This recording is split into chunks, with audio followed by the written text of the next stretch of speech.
So once you remove the screws from the hinges, you'll know that there's 4 of them and they look different from any of the other screws, so hopefully you won't get them confused with the other screws that you have.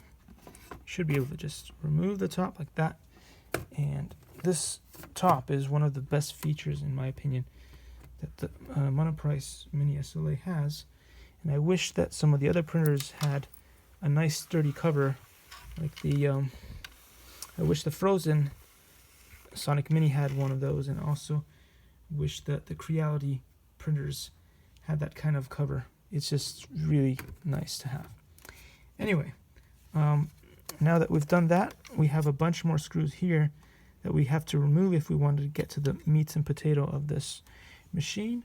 So I will definitely get on to doing that, and I believe that we won't really want to touch these because this is where the motor is connected up to, and that will cause some issues if I take that out.